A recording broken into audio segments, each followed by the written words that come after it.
Salut chers élèves, comment allez-vous?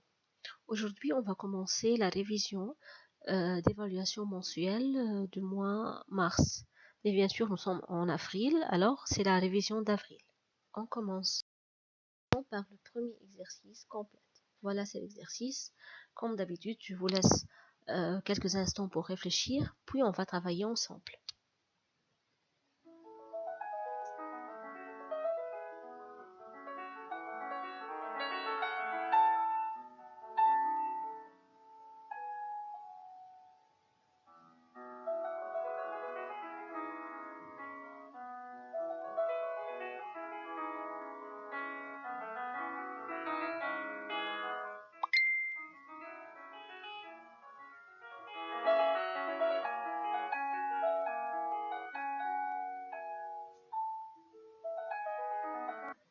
D'accord, on revient. Premièrement, on a 3x moins 2y fois 2x plus 5y. Alors, je dois distribuer la multiplication. Donc, on fait 3x fois 2x. 3 fois 2, c'est 6. Et quand je multiplie les x, ou bien les lettres en général, j'additionne les puissances. Alors, c'est 3 fois 2, 6. X fois x, c'est x à la puissance 2. Car ici, à la puissance 1, et l'autre côté, c'est à la puissance 1. 1 plus 1, c'est 2. Maintenant, c'est 3x fois 5y. 3 fois 5, c'est 15. Et x fois y, c'est x. Y, il n'y a pas de terme semblable pour additionner les puissances. Alors, ils vont rester x et y. Puis, moins 2y fois 2x, c'est moins 2 fois 2, c'est moins 4. Et x fois y, il reste x et y. Enfin, moins 2y fois 5, y. Donc, moins 2 fois 5, c'est moins 10. Et y fois y, c'est y à la puissance 2. Voilà, c'est la réponse. Mais on remarque ici qu'on a des termes semblables. Le 15xy moins 4xy, ce sont des termes semblables, termes de la même famille. Donc, je dois réduire la forme. Alors, on obtient 6x puissance 2 plus 15 moins 4, c'est 11. Alors, c'est 11xy moins 10y à la puissance 2. C'est la réponse finale.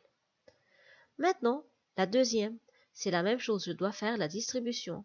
5x fois 3x puissance 2, 5 fois 3 c'est 15, x puissance 1 fois x puissance 2 c'est x puissance 3. On répète la distribution, 5 fois 2 c'est, ou bien 5 fois moins 2 c'est moins 10, x, y.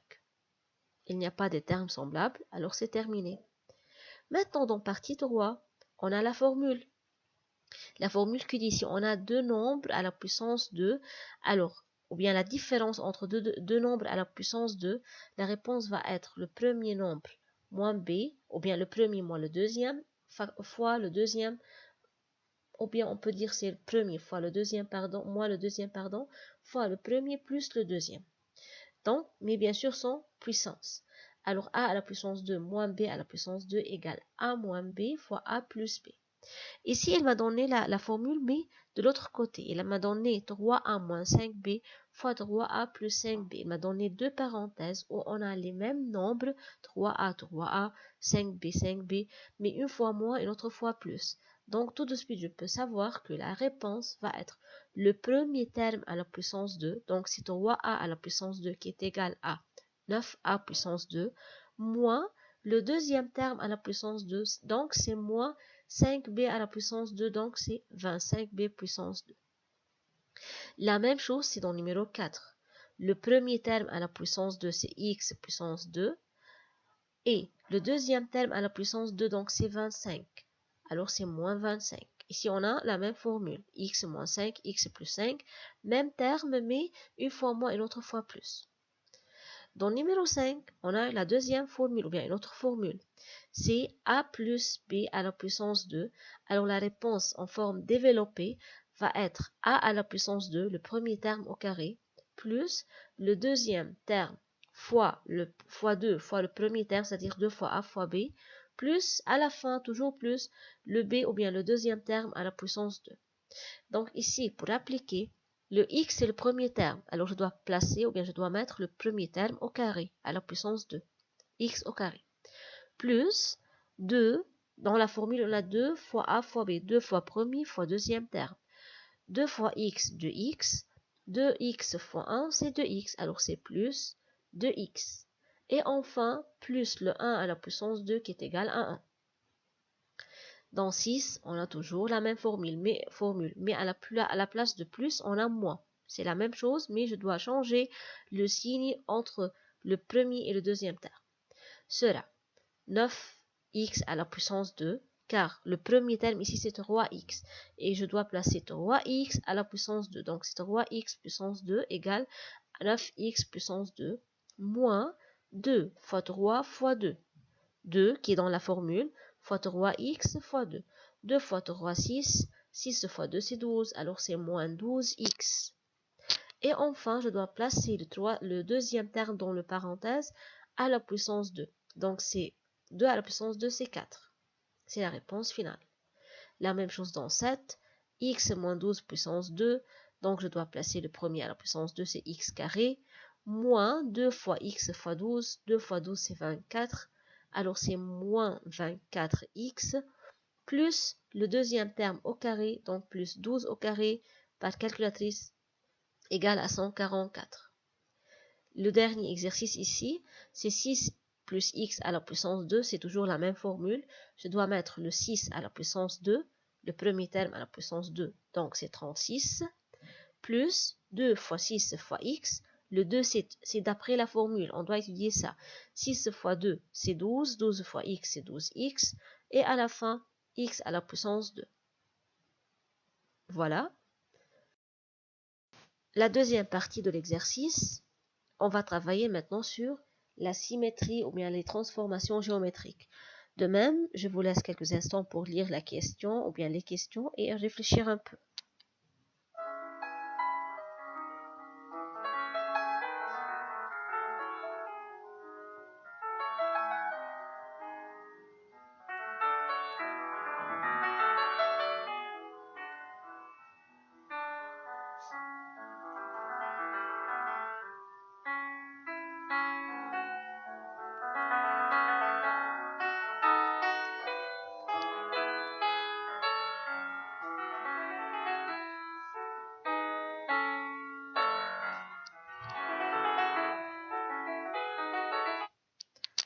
D'accord.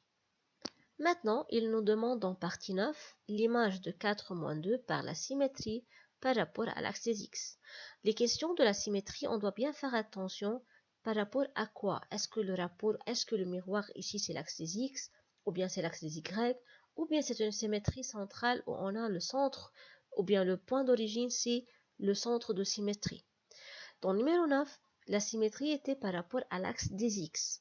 Donc le x doit être fixe et je dois changer le y. Donc toujours le x va être fixe ici car le miroir c'est l'axe des x et le y va être l'opposé. Donc c'est 4, 2. L'opposé de moins 2, c'est 2. Dans le numéro 10, on va faire la symétrie par rapport à l'axe des y. Donc ici le miroir c'est y. Donc le y va être fixe et le x va être l'opposé. Donc sera 1 et 3 fixe. 1 c'est l'opposé de moins 1 et 3 c'est fixe. Dans le numéro 11, on a 2 moins 4 par rapport au point d'origine. La symétrie par rapport au point d'origine. Alors c'est une symétrie centrale. Dans ce cas-là, le x et le y vont être à l'opposé. Donc c'est l'opposé de 2, c'est moins 2, et l'opposé de moins 4, c'est 4. Comme ça, on travaille par la symétrie. Maintenant, dans le numéro 12, on a la translation. Je veux l'image de 0,3 par la translation de 3 moins 1. Dans la translation, je dois faire déplacer le x et déplacer le y selon la translation. Déplacer, c'est-à-dire je dois faire marcher le x et le y. Comment je veux faire marcher? On doit faire 0 plus 3, c'est 3, et 3 plus moins 1, c'est 2. Donc je fais le x plus le x et le y plus le y. 0 plus 3, c'est 3. 3 qui est le y du point plus le y de translation, alors 3 plus moins 1, c'est 2. Donc la réponse finale, c'est 3, 2. L'image 2 moins 2 moins 1 par la translation de 4 moins 3. Donc la même chose, x avec x et y avec y. X plus x et y plus y. moins 2 plus 4 et moins 1 plus moins 3. Moins 2 plus 4, c'est 2. Et moins 1 plus moins 3, c'est moins 4. Donc la réponse finale, c'est 2 moins 4. Maintenant, arrivons à la rotation. C'est le symbole de rotation R. La rotation, le centre de rotation, c'est le point d'origine 0, 0, ou bien le point O. Et l'angle de rotation, c'est 90 degrés. Dans ce cas-là, dans la rotation, si on a un angle de 90, le X et le Y vont changer la place, car il y a quelque chose qui tourne. Alors, si par exemple on a, je ne sais pas, un compas devant vous et vous mettez le compas ou bien vous fixez le compas selon une direction précise et vous faites tourner le compas, alors les pieds du compas vont changer la place. Donc, c'est pour cela qu'on doit faire changer le X et le Y. Le X va changer la place, il va se déplacer vers Y et Y va se déplacer vers X. Donc, cela 5, 2. Mais comment on va changer le signe? On sait maintenant que puisqu'on a un angle de 90, donc le X va être 5 et le Y va être 2. On change la place. Mais d'après quel signe? Toujours le X a le signe de l'angle. Ou bien, si l'angle est positif, alors le X ne change pas. Donc, si l'angle est positif, angle 90 degrés, donc le X ne change pas le signe. Si X est positif, il va rester positif. Si X est négatif, il va rester négatif. Donc, quand on va prendre le 2 à l'autre côté, à la place de Y, il va rester 2. Mais le 5, non. Le 5, le Y, si l'angle est positif, donc le Y elle va se déplacer par le sens opposé. Donc va être moins 5. Alors, c'est moins Y, X, car l'angle c'est 0,90, ou bien angle 90 positif. Donc le Y va aller à la place de X, et X va venir à la place de Y. Le X, si l'angle est positif, donc le X ne change pas le signe. Si l'angle est positif, le Y va être à l'opposé. Donc c'est moins YX. Donc c'est moins 5, 2. Mais la rotation par un angle de 180 degrés, il n'y a pas tout ce travail. Pourquoi? Car si on tourne 180 degrés, alors nous sommes toujours à notre place, mais seulement la direction va changer. Si on regarde devant nous et on tourne 180 degrés, alors on regarde derrière nous. Alors, la place n'est pas changée, mais la direction va changer. Donc c'est pour cela le X et le Y vont rester à leur place, mais le signe va être l'opposé. 3 ou bien moins 3 sera 3 et le 1 sera moins 1. Je change le signe.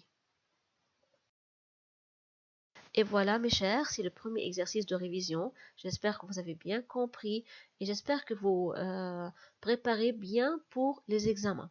Bonne chance!